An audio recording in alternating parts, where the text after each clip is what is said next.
ስለምናምን እንዲህ ያለ ምልልስ ውስጥ ተገኝተን አናውቅም። ጣቢያችን በገዢዎች ለተጨቆነ ለተበደለና ጦርነት ለታወጀበት ለሚዘረፍና ለሚገረፍ የትኛውም ሕዝብ የሚወግን አቅሙ በፈቀደ መጠንም በሁሉም የአገሪቱ አካባቢዎች ያሉ ወገኖቻችንን ድምፅ ለማሰማት የተቋቋመና በዚሁ ምግባሩ የቀጠለ ነው። በዚህ ሂደት ውስጥ የትኛውም ገዢ ቡድንና ኃይል ሕዝብ ላይ የፈጸመውንና የሚፈጽመውን በደል ያለ ርኅራኄ ስናቀርብ መቆየታችንን አብረውን የቆዩ ተከታታዮቻችን የሚያውቁት ነገር ነው። ኢትዮ ፎረም በመርህ የሚሰራ ከሐቅ ውጭ ሌላ መንገድ እንደሌለ የሚያምን የሚወግንለት ብሔርና ዘር የፖለቲካ ፓርቲና ግለሰብ የሌለው በኢትዮጵያ ሰማይ ስር የሚበደሉ ሁሉ ፍትህና ነጻነት ይገባቸዋል ብሎ የበኩሉን የሚፍጨረጨር እንኳን ድርጅት ሕዝብም ሲሳሳት መሳሳቱን ለመጠቆም የማይሽኮረመም በመንጋዊ ጩኸት ሳይሆን በቀጭን እውነት ላይ መረማመድን ምርጫ ያደረገ በዚህም ምክንያት የትኛውንም ዋጋ ለመክፈል የቆረጠና የከፈለ ለመሆኑ ይህንኑ የሚያውቁት ተከታታዮቻችን ምስክሮቻችን ናቸው። አገር የፈጠረው አገር ያቀናው አገር ወዳዱ የትግራይ ሕዝብም ተጠራርተው በወረሩት ወንጀለኞች ሲጨፈጨፍ ገጥመን መስሎኝ እያሉ በወጉት ኃይሎች ሲዘረፍ ከአዲስ አበባ እስከ አስመራ ከጎንደር እስከ ሰመራ በተሰባሰቡ ኃይሎች ተከቦ ሲራብና እልቂት ሲፈረድበት ኢትዮ ፎረም ድምፅ ለመሆን ጥሯል። ይህንን አብዝተን የምንወደውን ለኢትዮጵያና ኢትዮጵያዊነት ለዚህ ሀገር ህልውና መቆየት ውድ ዋጋ ከፍሏል ብለን የምናምነውን የትግራይን ሕዝብ ልክ እንደ ሌላው ወገናችን የኢትዮጵያ ሕዝብ ሁሉ ወደፊትም የበለጠ ድምፅ ልንሆነው የምንሞክር የሚሸረቡበትን ሴራዎች የሚፈጸሙበትን በደሎች ለማጋለጥ የምንተጋ መሆናችንን በድጋሚ እናሳውቃለን። ይህ ሕዝብ ፍትህና ነጻነት እስኪያገኝ ድረስም ሙያችንን ለዚሁ እንጠቀምበታለን። የትግራይ ሕዝብ የሚፈጸምበትን በደል መዘገብ ለህወሓት መወገን የሚመስላቸው የብልጽግና መንጋዎች ከ2010 ዓ.ም ጀምሮ የከፈቱብንን ዘመቻ በማስመልከት አስተያየት ሳንሰጥ የቆየን ቢሆንም ህወሓት ያወጣው መግለጫ ግን የሚታለፍ ሆኖ አላገኘነውም። የህወሓት አመራር በጽህፈት ቤቱ በኩል ባወጣው መግለጫ ኢትዮ ፎረምን ከሃዲ ብሎ ከፈረጀው ኃይል ጋር አገናኝቶ ወንጅሏል። የከሃዲ ተብሎ የተፈረጀው ቡድን ደግሞ አዲስ አበባ ገብቶ ቢያንስ 2 አባላቱን በኦህዴድ ብልጽግና ያሾመ መሆኑ ይታወቃል። በትግራይ ህዝብ ላይም ሆነ በአማራና ኦሮሞ ህዝቦች ላይ እንዲሁም በሌሎች ኢትዮጵያውያን ላይ እልቂት የፈጸመውን የብልጽግና አገዛዝ ለማማከር በአብይ አህመድና በብርሃኑ ነጋ ስር ከገባው ከዚህ ቡድን ጋር በማገናኘት ኢትዮ ፎረምን የወነጀለው የህወሓት አመራር ይህንኑ ከሃዲ ያለውን ኃይል ጣቢያችንን እጅ መንሻ እንዳደረገው አስመስሎ ገልጿል። አንድ ሰው ብልጽግና ነህ መባል ወይም ከብልጽግና ጋር መስራት በወንጀል የሚያስጠይቀው ተደርጎ በሚታይበት በዚህ ዘመን ጣቢያችንን በቀጥታም ሆነ በተዘዋዋሪ ከብልጽግና ጋር አገናኝቶ ለወነጀለው የህወሓት አመራር ይህንን መልስ መስጠት ግድ ይሆናል። ምንም እንኳን የምንወግንለት እውነትና ህዝብ እንጂ ድርጅትና መንግስት ገዢ ቡድንና አንዳች ስብስብ እንደሌለ ነባር ተከታታዮቻችን የሚያውቁ ቢሆንም ኢትዮ ፎረም በየትኛውም ተጽዕኖና ትዕዛዝ የሚሰራው አንዳች ዘገባ ኖሮ እንደማያውቅና እንደማይኖርም መግለጽ እንፈልጋለን። አንድ ግለሰብ ወይም ተቋም ጽፎ የሚያጋራን ሐሳብ ካለ ያ የኛ ለመሆኑን ጠቅሰን በማስተናገድ የሐሳብ ተዋጽኦ እንዲኖር ለማድረግ የምናደርገውን ጥረት ግን ልክ እንደ ወትሮ ሁሉ ወደፊትም እንቀጥልበታለን። እናም ቀደም ሲል የህወሓትን አመራር በማስመልከት የሰራነው ዘገባ ለህዝብና ለአገር ይጠቅማል፣ ጦርነትንም የሚያስቀር መንገድ ነው ብለን በማሰብ የተዘጋጀ የራሳችን ኤዲቶሪያል አቋም እንጂ የህወሓት ጽሕፈት ቤት እንዳለው አንዳች ከሃዲ ቡድን ወይም የብልጽግና ሹም አቋም አለመሆኑን መጠቆም መልካም ይሆናል። የኛ የሆነውን የኛ ያልሆነውንም በባለቤቱ ስም ለመጥራት የማናመነታ መሆናችንንም በድጋሚ ማስታወስ ያስፈልጋል። በዚህ መሰናዶ ወደ እናንተ የምናደርሰው ጥንቅርም ድርጅቱን ህወሓትን ወይም ፓርቲያቸው እንዲሻሻል የሚመኙትን አካላት የሚመለከት ሳይሆን ይህንን መግለጫ ያወጣውን አመራር ብቻ የሚመለከት ነው። ይህንን ዝግጅት ከማሰናዳታችን በፊትም ሆነ ቀደም ሲል በሰራነው ጥንቅር ላይ የህወሓት አመራሮችን አስተያየት ለማካተት ተደጋጋሚ ሙከራዎችን አድርገናል። ባሳለፍነው ረቡዕ የተሰራጨው ዘገባችን ወደ ተከታታዮቻችን ከመድረሱ በፊት በነበሩት 3 ወራት ውስጥ ሊቀመንበሩንና ምክትላቸውን ጨምሮ ሌሎችንም አመራሮች ለማግኘት ተደጋጋሚ የስልክ ሙከራ ብናደርግም ሊመልሱ አልፈቀዱም። ለዚህ ዝግጅት ሲባልም ሐሳባቸውን እንዲሰጡን ወደ አቶ አማኑኤል አሰፋ ደውለን ነበር። ተደራራቢ ስብሰባ ያለባቸው መሆኑን በመግለጽ ለአሁኑ እንደማይመቻቸው አሳውቀው መልሰውልናል።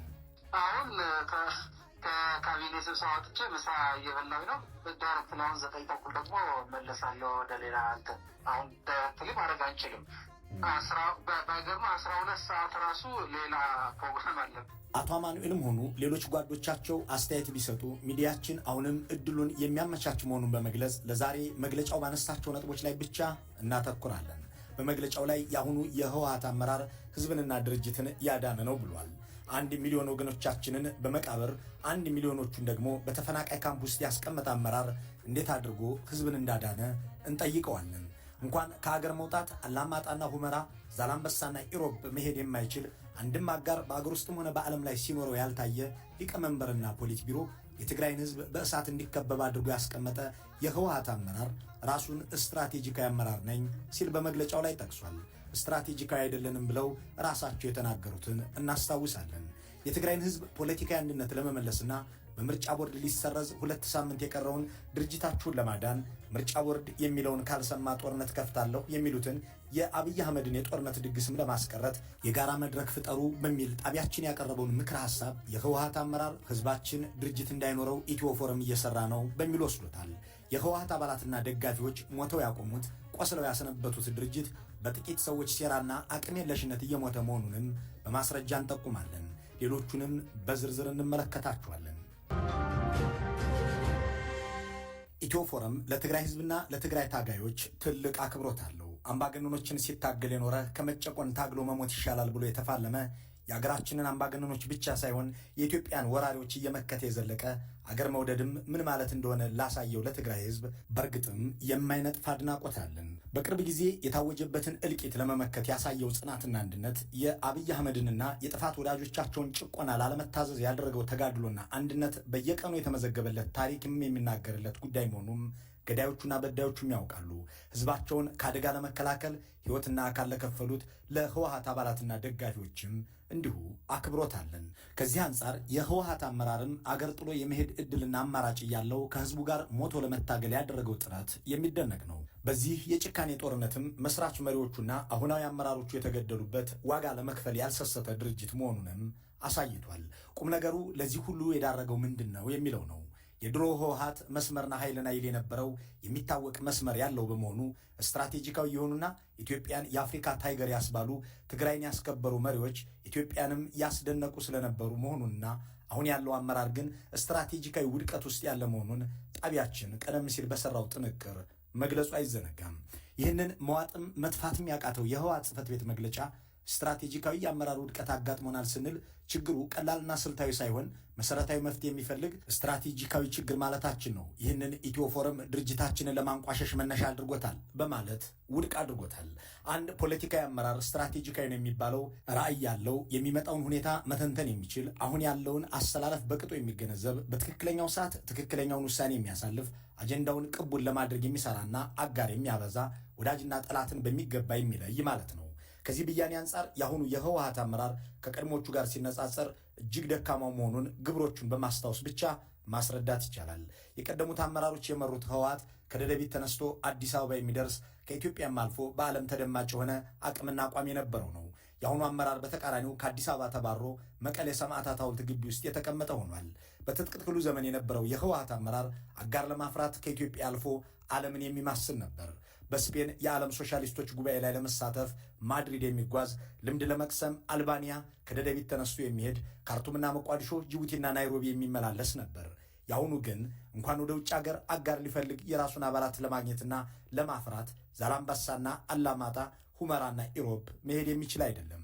ከኢትዮጵያ ለመውጣት የሚያስችለውን ፈቃድ በአብይ አህመድ እጅ ላይ ጥሎ ከየኤምባሲው ቪዛ የሚከለከል ከኤርፖርትም የሚመለስ ነው። በድርጅቱ ታሪክ አንድም አጋር ፓርቲና ወዳጅ ድርጅት ያልተሳተፈበት ጉባኤ የተካሄደው ባሳለፍነው ነሐሴ ነው። ህወሓት በስልጣን ላይ በነበረ ጊዜ ሳይሆን በበረሃ ዘመኑ ከደቡብ አፍሪካዊ ኤንሲ እስከ ፍልስጤሙ ፒኤልኦ ከአፍሪካ እስከ መካከለኛው ምስራቅና ሩቅ ምስራቅ ድረስ በጉባኤዎች ላይ የሚታደሙ አጋርነታቸውንም ያሳይተው የሚመለሱ ነበሩ። የዘንድሮ አመራር ግን እንኳን ከዓለምና ከአፍሪካ ከኢትዮጵያም ህወሓትን አጋር አልባ አድርጎ ከማስቀመጡ በዘለለ የራሱን አባላትና ደጋፊዎችን በጉባኤው ላይ ለማሳተፍ እድል ያጣ ድርጅት ሆኖ ታይቷል። ክንፉን እንደተመታ ድሮ የተቀመጠ በአብይ አህመድ ሴራ ተጠላልፎ መውጫ ያጣ ራሱም የማይድን ሌላውንም የማያድን የእንጨት ድስት ቢሆንም ትናንት ባወጣው መግለጫ ግን የአሁኑ አመራር ድርጅትንና ህዝብን ያዳነ ነው በማለት ጣቢያችን የተዛባ መነጽር እንዳለው አድርጎ ገልጿል። የትግራይ ህዝብ 1 ሚሊዮን የሚደርሰው እንደተገደለ 1 ሚሊዮን የሚደርሰው ደግሞ በተፈናቃይ ካምፕ ውስጥ እንደሚገኝ ዓለም የመዘገበው እውነት ነው። ምንም እንኳን ሊቀመንበሩ ደብረጽዮን በአደባባይ ቢክዱትም እዚህ ጋር ለህወሓት አመራር የሚቀርበው ጥያቄ 1 ሚሊዮኑን ህዝብ በመቃብር 1 ሚሊዮኑን ደግሞ በተፈናቃይ ካምፕ ውስጥ አስገብተህ አዳንኩ የምትለው ህዝብ የቱ ነው የሚለው ነው። ድርጅቱን ያዳነ አመራር ነው ስትልስ ከ8 ወራት በፊት ባወጣው መግለጫ ድርጅታችን በ50 ዓመት ታሪኩ እንዲህ አይነት ቀውስ አጋጥሞት አያውቅም አላልክም ነበር ወይ የሚለው ደግሞ ሁለተኛው ጥያቄ ቢሆንም መግለጫው እነዚህን ጉዳዮች አያብራራም። ይህ ለጉባኤው እንኳን ዓለም አቀፍና አገር አቀፍ አጋር ድርጅቶች የምልዓተ ጉባኤው አባሎችም ያልተገኙለት ሁላ አቀፍ ቀውስ ውስጥ ያለ አመራር ከወራት በፊት በአቶ አማኑኤል አሰፋ በኩል በሰጠው አስተያየት ስትራቴጂካዊ የአመራር ውድቀት ውስጥ መሆኑን ገልጾ በዚህ ወቅት ስትራቴጂክ አመራሩ የድርጅቱን መድረካዊ ተልዕኮ መፈጸም እየቻለ አይደለም፣ እየፈጸመም አይደለም ብሎ ነበር። የህወሓት ፖለቲካዊ ቁመና ችግር ውስጥ ነው። በስትራቴጂያዊ አመራር ላይ ያጋጠመው ችግር ምክንያት ችግር ላይ ወድቋል። ችግሮቹ ብዙ መገለጫዎች ሊኖራቸው ይችላል። በዋናነት ግን ከስትራቴጂካዊ አመራሩ ጋር የተያዘው ነው። ይህ ማለት ህወሓት በዚህ ወቅት መድረካዊ ተልዕኮን ለመወጣት ችግር ገጥሞታል ማለት ነው። በዚህ መልኩ በአደባባይ የተናዘዘውን ችግሩን ኢትዮ ፎረም ሲደግመው ወደ ፍረጃ የገባው የህወሓት አመራር ለመማር ያልተዘጋጀ ብቻ ሳይሆን የተናገረውን ክዶ ራሱን የሚያጋልጥም ሆኗል። ድርጅቱ ከገባበት አዘቅት ወጥቶ የህዝብ አንድነት እንዲመለስ በጣቢያችን በኩል የቀረበለትን ምክረ ሐሳብ ክፉኛ የኮነነው የህወሓት ጽሕፈት ቤት ይህንን ምክረ ሐሳብ ስም ማጥፋት ብሎታል። ኢትዮ ፎረም ባደረገው ግምገማ አሁን ህወሓትም ሆነ ትግራይ ለገቡበት ቀውስ በ2010 ዓ.ም ወደ አመራር የመጣው ኃይል ቁልፍ ሚና ስለመወጣቱ መግለጹ ይታወሳል። የክልሉ ህዝብ ከገባበት ፖለቲካዊና አውራጃዊ መከፋፈል ወጥቶ የጠላቶቹ እሳት ራትም ከመሆን እንዲተርፍና አንድነት እንዲመጣ ይህንኑ ቀውስ ፈጣሪ አመራር ከጌታቸው እስከ ደብረ ጽዮን ከፈትለ ወርቅ እስከ ክንደያ አንድ ላይ መሸኘት የተሻለ ነው የሚል ምክረ ሐሳብ መለገሱም አይዘነጋም። መግለጫውን ያወጣው የህወሓት አመራር ግን ይህንን የተመለከተው ከዚያው ከሚሳሳለት ስልጣን አንጻር ብቻ ነው። ቃል በቃል እንዲህ ይላል። ዋና የትንታኔው ነጥብ ያ በግምገማና በህዝብ እምቢታ የተባረረው የክህደት ቡድን በሌላ መንገድ አድርገህ ወደ ህወሓት ለማስገባት የታቀደ የስም ማጥፋት ዘመቻ ለመሆኑ ትንታኔውን የሰማ ሁሉ የሚገነዘበው ጉዳይ ነው። በ2010 ዓ.ም የተመረጠው ማዕከላዊ ኮሚቴ በአዲስ እንዲተካና በወንጀል የሚጠረጠሩ ደግሞ ዋስትና ይሰጣቸው የሚለው ድምዳሜ የክህደት ኃይሉን ወደ ስልጣን ለመመለስ ነው እያለ ይቀጥላል።